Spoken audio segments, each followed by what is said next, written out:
Thank you again, and I want to kind of give you a little more background info on myself.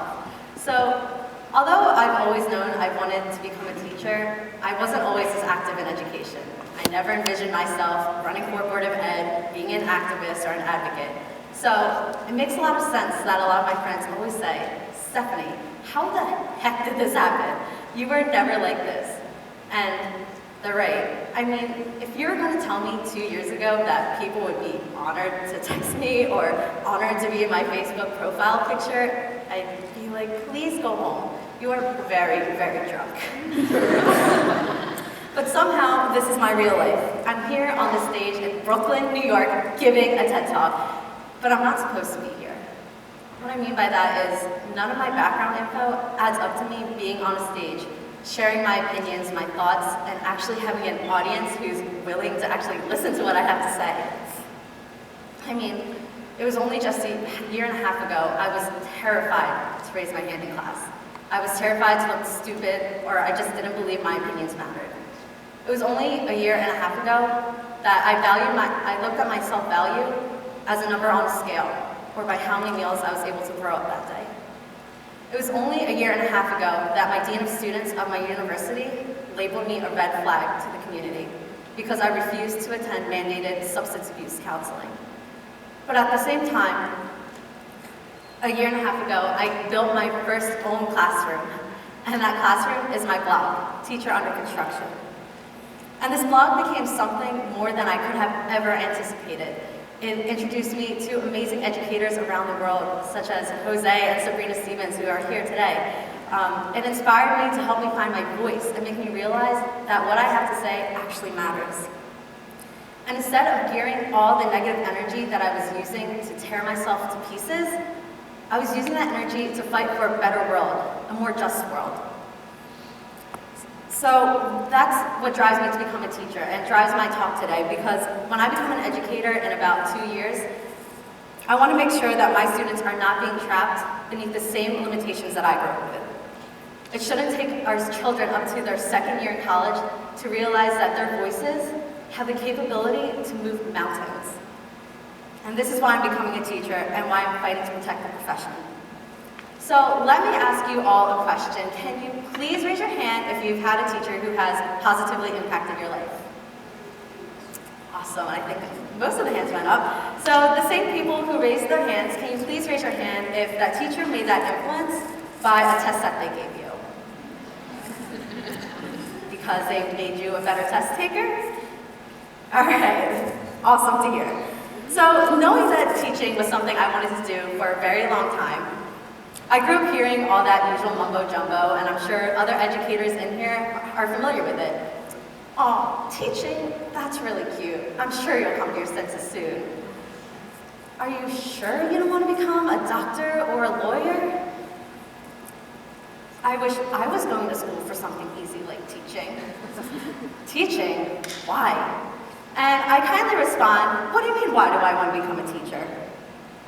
I want summers and weekends off. I want the awesome pay and the high respect teachers get. I really want to pursue my life goal of sucking the life out of children and boring them to death by giving them standardized tests until their eyes bleed. What do you mean, why do I want to become a teacher?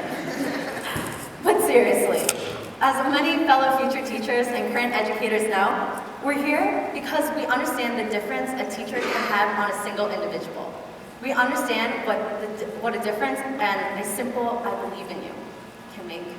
We understand that teachers can be the difference between a student pursuing his or her life goal or the difference between the student dropping out. We understand because that type of impact was made on us. Yet, for some reason, the profession is still looked down on. Teachers are treated as though they are so incompetent that the people who should be telling them how to do their jobs are the people who have never stepped foot in a single education course or have no idea how children learn. And what is so frustrating to me, among many things regarding the teaching profession, is that it's never the very policymakers who are in the classroom who have to see the faces of the children their poor policies are affecting. These policymakers are not in the classrooms handing out these exams and sucking the love of learning right out of them, right in front of their faces.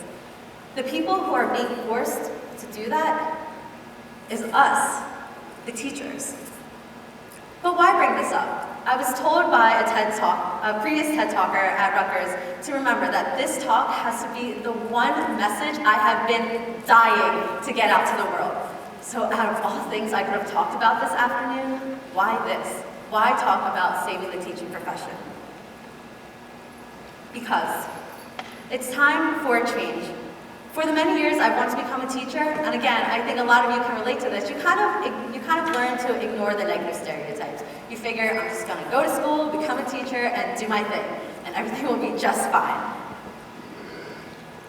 But as I've learned, it's that very passivity that lets teachers' genuine ambitions to positively influence and inspire students' lives to be lost, dismantled, and thrown in the trash by people who are above us. Because they think teachers won't speak up. They think teachers will take any policies handed to them laying down and not put up a fight. And as a future teacher, I think it's time we prove them wrong. Because one of my heroes, Michelle Gunderson from the Chicago Teachers Union, said this past summer during their strike, "I was born to teach, but I was not born to be a doormat." And so if we continue to be passive, we'll find ourselves losing so many educators that we know belong in the classroom. And I know some of you may be thinking, isn't that a little extreme, Stephanie? Honestly, I'd probably be thinking the same exact thing if I were in the seat 2 years ago.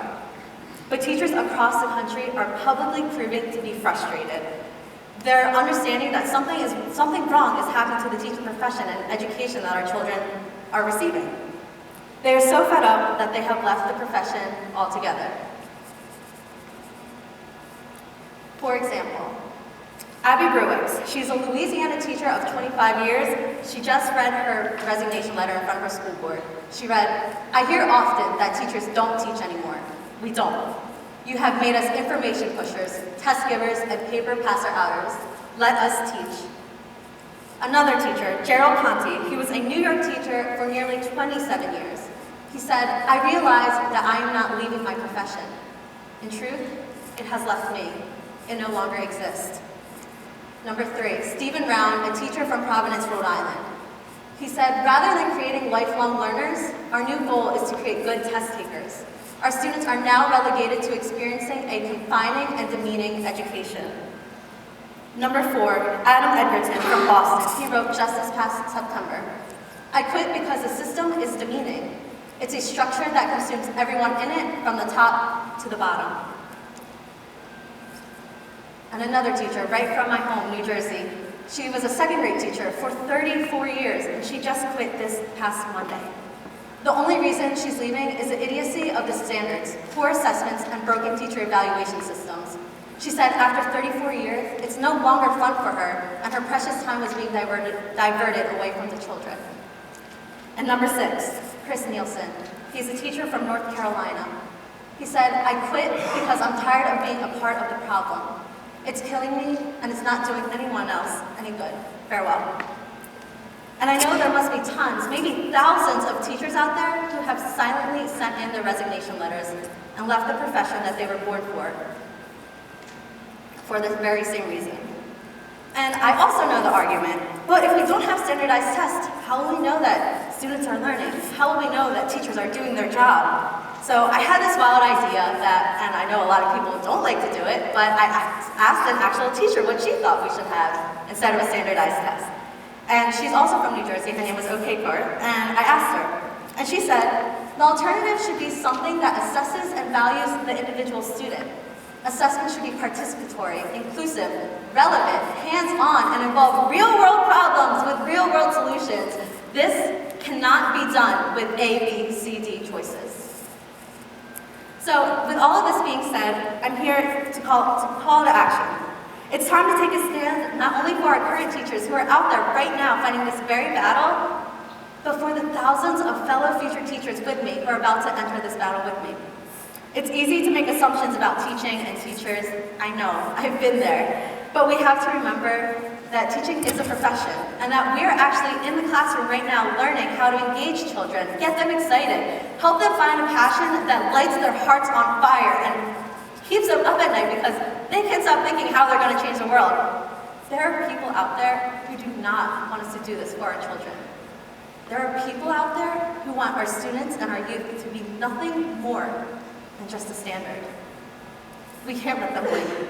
We can't let people from the outside continue to define and perpetuate the inaccurate definition of what it means to be a teacher.